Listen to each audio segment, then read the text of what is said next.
Lovely. Hi, everyone. I am so excited to be here chatting with all of you today. Awesome. So I am so excited to be here talking with everyone today, packed house, this is amazing, about hosting successful and engaging virtual events. So I'm so passionate about this because we've all attended a webinar. And maybe we haven't actually attended, but we've signed up. We've said, oh, I'll just watch the recording. Or we've decided to just skip it altogether and press delete rapidly on all of those emails that they send for hours and hours and days after the actual webinar transpires. So today, I want to empower you to think totally different about your virtual event approach. And I'm going to teach you how I built something that's completely a radical idea from what is a traditional webinar that's not only going to increase engagement, possibly revenue, leads, and obviously engagement. So it's going to be a really exciting chat today. Before we do get started, I want to just hit on a couple stats that I think are just really key to this conversation. And yes, virtual events are more effective than most marketing campaigns today. 74% of people say they can tie virtual event activity to actual revenue. But only 60% of people are actually utilizing virtual events in their strategy altogether. So this got me thinking, why is that? Because it's really, really hard. Just like it's hard for me to be standing up here talking with all of you in person. It's very hard. I've hosted over 200 virtual events in the last year, and I would be straight up lying to you if I told you this was easy. My process has ebbed and flowed with the needs and wants of my community. And again, I've developed something so untraditional that I'm sure many of you haven't seen before, but really works when it comes to increasing that engagement. I want to share this really awesome study that On24 did in their webinar benchmark report. And there are a couple of pieces here that really stood out to me. And I'm sure y'all can read this, but 69% of people claim they build their webinars with interactivity in mind. Yet, only 7% of these people claim that they're very interactive, and 24% say they're moderately interactive, with most people rating their webinars as a 3.13 on a 5-point scale. This isn't good enough for me. And I really think that this comes down to something we've talked in a lot of the other chats earlier, vulnerability in your organization. Are you scared to be transparent and upfront with those who are on the call, to show the actual attendance number that's participating live? Are you worried about trolls and what they might say in the chat? Or are you worried that you as a speaker or as a guest host won't know the answer to a question that comes in live? So another piece that I want to empower you to take away from today's conversation is bring that humanity back to your community through this new virtual event. So to do this, and instead of a traditional agenda, I am a firm believer that most business problems can be solved when plotted onto an infinity loop. So now's the time to take your screenshots, because this is amazing. Each section of this loop is an important part of the event process that ultimately contributes to the success of the other pieces, and thus the entire virtual event as a whole. The more events we go through, so the more times we go through this infinity loop, the more subscribers we have coming in, the more people you have promoting your organization, and ultimately the more people you are adding to your community pipeline. Everybody wins. So for those of you who have never hosted an event before, or maybe you've hosted a virtual event, but this is a new kind of concept for you, you can really start anywhere on this loop, but understanding what your community wants is a great place to begin. And I want to be really clear here. Understanding what your community wants costs $0. I built my program with a bootstrap team, i.e. myself, on a $0 budget. So as community managers, you are the liaison between teams, whether that's marketing, product, sales, analytics. You already have the people and the knowledge necessary to kind of draw some important conclusions here. However, I want to empower you to ask 2 questions about you and your community. And the first one is, where is that engagement happening? And what is your community talking about? 2, is your community asking questions that you can take a thought-leading stance on?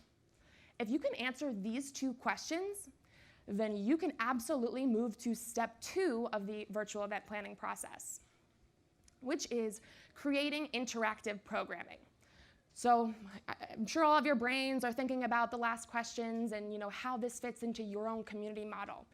And to dive into this, I really want to talk about my community model and how I came to this radical event idea. And my community at PowerToFly is filled with mid to senior level career professionals. We are a community of women and non-binary people who are looking to increase diversity in the workforces. We are partnering with Fortune 500 companies, emerging startups, and helping women find roles that are making an impact, not only in these organizations, but in the world. So these women are coming to us for jobs, for advice, for connections. They want a community where they can see a real impact in not only their lives, but their careers. So when I thought about the needs and wants in my community, I figured I would just look up this definition of the webinar. And what I saw really surprised me, because the actual definition of a webinar is a live online educational presentation during which participating viewers can submit questions and comments. How many of you have ever joined a webinar, typed in your questions, got really excited about participating, never was addressed? Yeah, happens all the time. How many of you have gone to participate to see, oh, there's not a chat box here, or there's no way for me to engage with this speaker? They say that, I'll connect with them on LinkedIn, but they haven't answered any of my messages. This happens all the time. So I thought about my own definition of a webinar, and forgive me if I'm getting a little hostile, but to me, a webinar is, let's invite 100 of our amazing community members online while 2 pre-selected moderators hash out their own opinions, and then me, as an audience member, maybe gets a question answered. This wasn't gonna cut it for me. So I decided this past year to ditch this term webinar.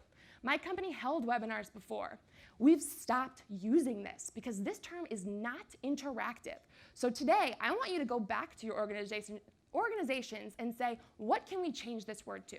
Virtual event, virtual chat, live Q&A, virtual summit, you name it. Come talk to me after, I'll give you a name for your virtual conversation, AKA old webinar.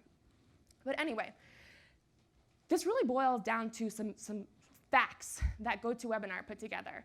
And that is 92% of webinar attendees want that live Q&A session at the end of the conversation. And only 23% of people actually stay till the very end. To me, as a marketer, that tells me, I really want to digest this data, but as a community manager, I want to give these people what they want. This is crazy. So with that being said, it's pretty clear to me that people want a virtual agenda that works. So you've all seen this agenda. We've got our introduction, we introduce our speaker, we have our formal presentation. If the speaker talks fast enough, we can get to that Q&A, but God forbid you have more than 10 people on the call, your question's probably not gonna get answered. And then we have our marketing ask or closing statements. I wanna toss this out the window. And I wanna move on to a virtual agenda that works, and that is based off of a live Q&A. So this is very similar to our traditional agenda, but we are throwing in a pre-selected Q&A that may also include a live Q&A, as well as possibly more time for Q&A after that. And we'll dive into kind of how this works in just a bit, but again, the goal here is to throw out that formal presentation and really hammer in the engagement. We've been talking about it in every chat today, and I love it because it just fueled me up for this conversation. Engagement is what matters. It's what our communities thrive on. So why not give these people what they want? So I see your faces out there. I see some smiles, which I wasn't expecting. But when I explain this process to some of my guest hosts or my guest speakers, they look at me like I'm a few fries short of a Happy Meal. And I love this because, one, this is what really fuels me. And two, these people don't understand how successful this program is. So I want to address some of these concerns. And this is probably the question that I get asked the most. What if we run out of questions in this live Q&A? It's happened. It really sucks. It is not fun being live and having no idea what to talk about, stuttering while you have people online looking at you like you're an expert and you have no idea what you're talking about. But luckily, this is completely preventable. And that is taking it from my girl Taylor Swift and preparing 13 questions. So every speaker is a little bit different, but if you can come prepared with 13 pre-selected questions, again, we'll get to it in a minute, for your speaker, your guest host, you're going to be set up for success. However, in the vein of being proactive for anything that might happen, thinking of your own 10 or 5 to 10 questions that are thought-provoking or perhaps a little off track from what the discussion's going to be about is a great way to prepare yourself as a speaker in case anything should happen live. So preparing 13 questions, super easy. Next, do people actually participate? And yes, they're going to participate for a multitude of reasons, but again, mainly because you've crafted this conversation around what your community wants. And what do I mean by this? Again, this format, this live Q&A, is almost the opposite of what a traditional webinar is, and these questions that are pre-submitted are then selected by me and the speaker. So we're working through these asks and bringing that conversation to life. So I want to show you what our virtual event, basically what it looks like. So this is our registration page. And now that I heard the Mozilla talk, I'm definitely going to reevaluate first and last name because I was really empowered by that. But we ask for the basics, your first name, your last name, your email.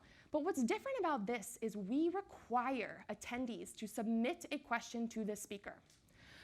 So this is a little different, and I'm sure that we'll get to some concerns about this in a second, but the event page looks very much like what a traditional webinar or event page looks like. We have our title, our speaker bio, the time, all of that good stuff here.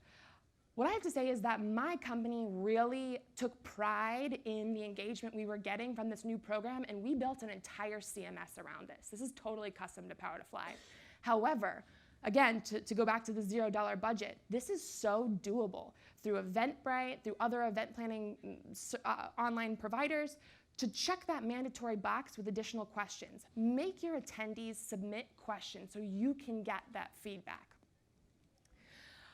The other piece that's really great, that actually is something we just implemented at PowerToFly, is this live Q&A. So all of these questions that people are submitting for these virtual events are now public on these pages.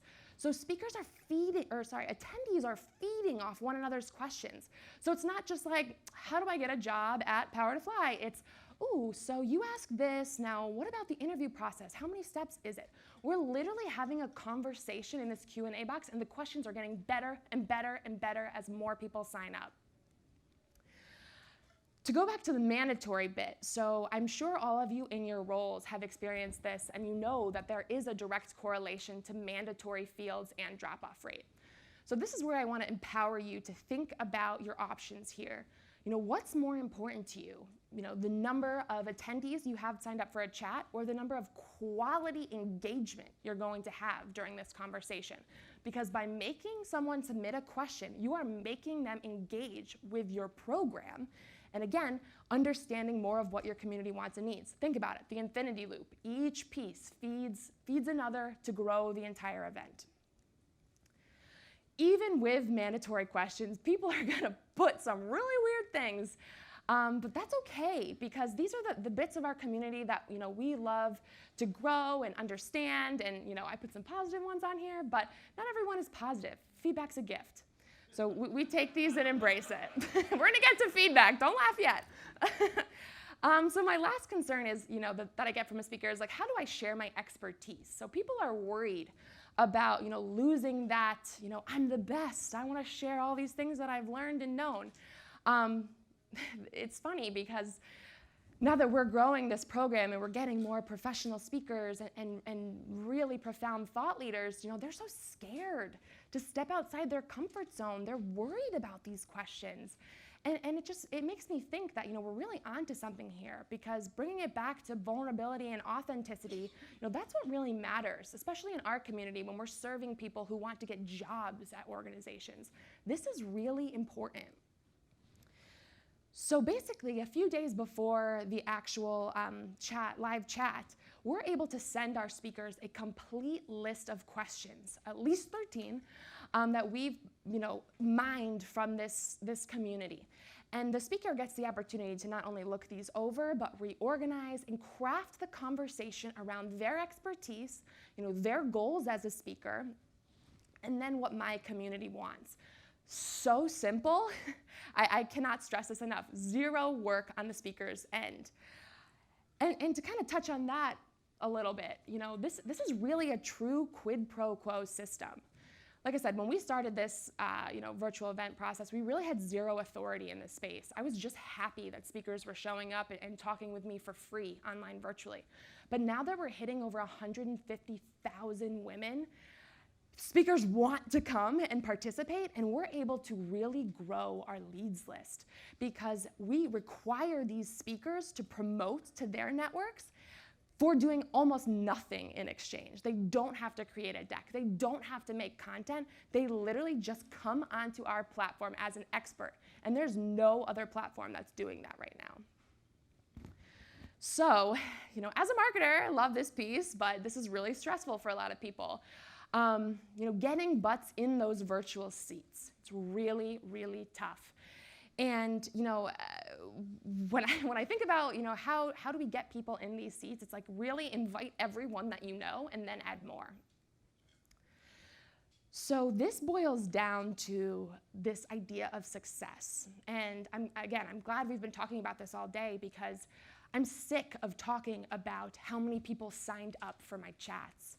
I'm sick of talking about attendance numbers, RSVP numbers. These don't matter. Sure, the leads matter, but now that we're establishing our newsletter list, which is where we promote most of our chats, we already got these leads. We're hitting these women multiple times. It's not all new leads here. It's attendance rate and engagement percentage. How many people are signing up for your chat and actually coming to it? How many of these people are participating in your conversation? That's what really matters, and that's what you can monitor and track. So let's talk about it. Let's talk about the numbers. 35 to 45% is an average attendance rate. At PowerToFly, I'm looking at a 62% plus attendance rate. And that's an over 90% engagement rate, because I'm requiring everyone to submit a question upon sign up, and I took out 10% of the people who put no question at this time. This is really impressive, and this is the number that you take back to your CEOs, your CMOs, and say, this is why we need to do virtual events. I don't have much time here, so I'm going to go through these really quickly, but I got these numbers from doing a few things. One, creating a regimented and diverse schedule of events your community can rely on. I post my events at the same time on the same day. They happen Tuesday through Friday. My community knows where to go, find, and sign up and attend these chats. Very regimented. Make your speakers do their own promotion. We talked about this a little bit. Start small. You don't need to go for the big guys early on. These people want to come and interact with your community and share their knowledge. They don't have to do anything in this format. They don't need to create a deck. They don't need to prepare some presentation. They just come and enjoy the hour with your community. Don't become content with numbers, set stretch goals. So to touch on this really quickly, this is my secret sauce. It's not an exact science, but when you think about it, if you want 50 engaged participants on your call, you need to have 100 people RSVP'd, 1,000 page views of that RSVP page, and then reach an audience of over 50,000. So this is different, a little bit different than the number I shared with you, because on average right now, I'm hitting 62%. So obviously you can factor these numbers into your own organization, but this is a good metric for understanding how you can be successful with a program like this. Our fourth step is foster engagement before, during, and after the live event. So lots of ways you can do this. I have some really quick and easy tips here. Turn your computer notifications off. I don't know how many times I've had Slack ding even though I've muted it. It's crazy, it always happens. but it's worth saying because that can really kill the vibe of a virtual conversation. Check your participant settings. Make sure everyone can participate. Don't let the technology kill the vibe of your presentation. Pull up your extra questions and hit that record button. You cannot promote the chat afterwards if you did not record. You can always edit out afterwards. Finally, same tips that apply towards in-person events. Practice, slow down, have fun, enjoy it. You are supposed to be having fun as a moderator and engaging your audience to have an amazing conversation.